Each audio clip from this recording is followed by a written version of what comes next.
우리가 잘 아는 다윗과 골리앗과의 싸움에 관한 내용입니다.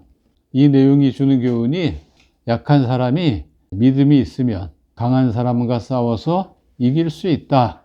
이렇게 다윗의 개인적인 승리로 보면 성경을 10% 이해한 거고, 다윗의 승리를 통해서 교회인 이스라엘이 승리를 했다. 이렇게 교훈을 얻으면 30% 정도 이해를 한 거고. 그럼 100%를 이해하려면 어떻게 성경을 봐야 됩니까? 그렇지. 다윗과 예수님하고 연결 지으면 100% 본 거예요. 구약 성경은 예수님을 증거하라 한 거라고 예수님 자신이 말씀하셨잖아요. 그리고 제가 창세기 그 이해를 할 때도 구약 성경이 예수님을 증거하는 방식이 3가지가 있는데 그 가운데 하나가 사람을 통해서 예수님을 증거하는 것이다. 이렇게 얘기했어요. 특히 믿음이 좋은 사람을 통해서 예수님을 증거한다. 이렇게 얘기했습니다. 사람도 하나님의 형상대로 지음을 받았고 예수님은 하나님의 형상 그 자체잖아요. 그러니까 하나님의 형상을 잃지 않고 인간이 유지하고 있다 그러면 인간의 그 모습 속에서 예수님을 발견할 수 있어요. 자, 그럼 다시 한번 물어봅니다. 다윗의 모습 속에서 어떤 예수님의 모습이 보입니까? 다윗은 골리앗 앞에 당당하게 나섰죠. 예수님도 대적에 대해서 무서워서 도망치는 그런 모습을 볼 수가 없죠. 오히려 담대하셨죠. 오히려 맞서 싸웠죠. 그것만 있는 게 아니죠. 다윗은 골리앗이라는 그 거구 한 사람을 물리쳤지만 예수님은 세상을 물리쳤어요. 예수님이 제자들에게 말씀하시기를 너희들은 담대하라. 내가 세상을 이기었노라. 이렇게 말씀했거든요. 세상은 로마가 될 수가 있고 공회원들이 될 수 있죠. 유대인들이 될 수도 있어요. 그러니까 다윗은 골리앗 한 사람을 물리쳤지만 예수님은 이 세상의 모든 종류의 대적자들을 다 물리친 거예요. 그게 다릅니다. 그러니까 예수님이 다윗보다 더 어마어마한 일을 하신 거죠. 다윗은 돌을 던진다든가 그래서 죽었을 때 칼을 뽑아가지고 목을 베서 죽였잖아요. 그러나 예수님은 물맷돌과 칼을 사용하지 않았어요. 뭘 사용해서 물리쳤어요? 네, 말씀을 사용해서 물리쳤어요. 근데 말씀의 핵심 내용은 뭡니까? 사랑이죠. 사랑으로 제압을 한 거예요. 사랑으로 제압을 하지 않고 물맷돌이나 칼이나 다 무력이잖아요. 무력으로 제압을 하면 싸움은 끝나지 않습니다. 다윗이 무력으로 골리앗을 죽였는데 그래서 블레셋에게 승리를 거뒀는데 그러면 그 이후에 블레셋과의 싸움이 없었느냐? 그 이후에도 계속됐습니다. 아니 지금까지 계속되고 있어요. 이스라엘과 하마스가 싸우잖아요. 하마스가 지금 있는 곳이 블레셋 땅이에요. 거기가. 이스라엘이 전쟁을 끝내려면 예수님을 믿고 사랑으로 싸워야 돼요. 사랑으로 적을 굴복시켜야 그 사랑에 감격하고 감동해서 그 앞에 무릎을 꿇어야 다시는 전쟁이 일어나지 않습니다. 평화로운 세상이 도래가 되는 거예요.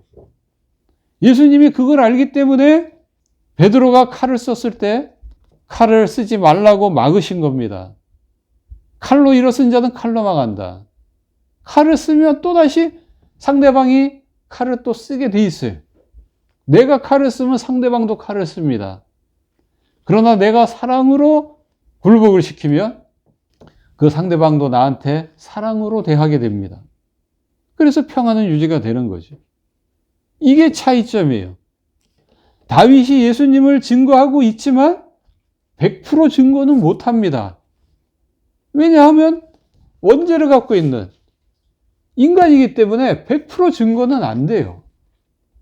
우리가 나중에 다 알듯이 사무엘하 뒤에 가면 우리아의 아내 밧세바를 성폭행하고 그의 남편을 전방에 내보내서 죽게 만들지 않습니까? 간음죄와 살인죄를 동시에 다윗이 지게 되죠. 그것처럼 인간은 예수님을 100% 나타낼 수가 없어요. 예수님만이 참 하나님의 형상이다라는 것을 우리는 알 수 있는 겁니다. 예수님만이 하나님을 100% 나타낼 수 있어요. 왜? 죄가 없기 때문에. 그리고 다윗은 하나님의 백성인 이스라엘이 블레셋과 싸워서 승리하게끔 만들지 않았습니까? 그러나 예수님은 이스라엘만 구원한 게 아니라, 이스라엘만 승리를 하게 한 것이 아니라 이방까지도 구원하게 되죠. 이방도 예수님 안에서 승리를 얻게 되는 겁니다. 예수님을 믿으면 승리를 얻게 되는 거예요.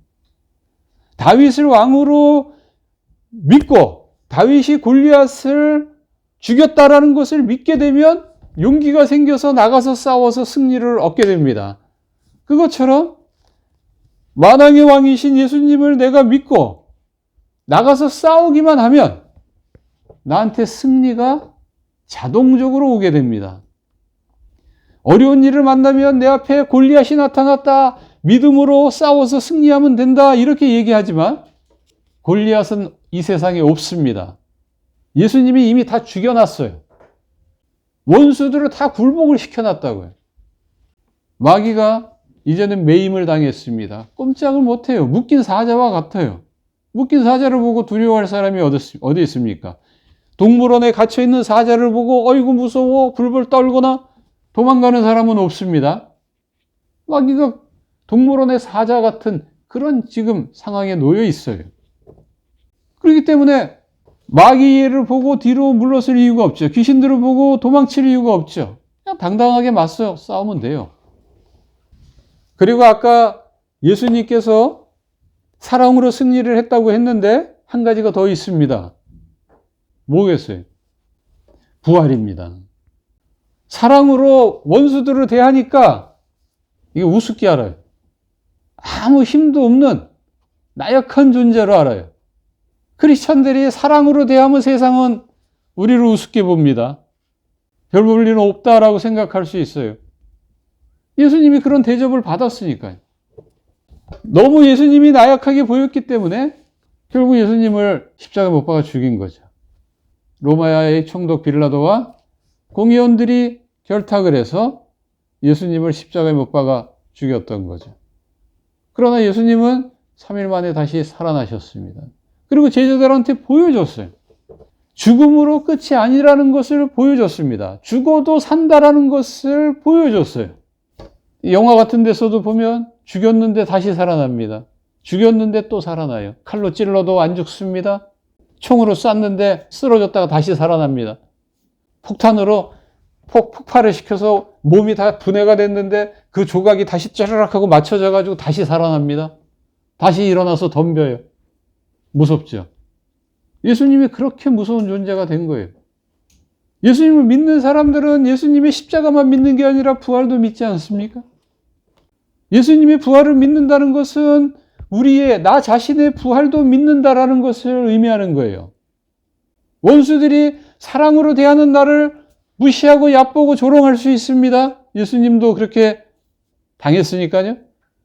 심지어 나를 죽일 수도 있어요. 그러나 나는 다시 삽니다. 나는 이거를 믿어요. 예수님이 살아나셨기 때문에 나는 부활할 것을 믿습니다. 그렇기 때문에 굴복할 이유가 하나도 없어요. 사람들이 굴복하는 이유는 상대방이 나보다 강하기 때문에, 상대방이 나를 죽인다고 했기 때문에, 상대방이 나의 어떤 약점을 잡았기 때문에 굴복하는 건데, 나한테는 뭐 죽음이 없어요. 나는 약점도 없어요. 이 세상에 대한 미련도 하나도 없어요. 죽으면 천국에서 눈을 뜨는데 오히려 더 기뻐요. 그래서 악의 세력에 대해서 당당히 맞서게 됩니다. 불의에 대해서 맞서게 돼요. 거기에 굴벽하거나 타협하거나 무서워서 뒤로 도망가지 않습니다. 숨지 않아요. 당당하게 맞서게 돼요. 예수님처럼. 예수님을 믿으면 예수님과 연합이 되고 하나가 되기 때문에 예수님처럼 살려고 하게 됩니다. 그래서 당당하게 맞서게 돼요.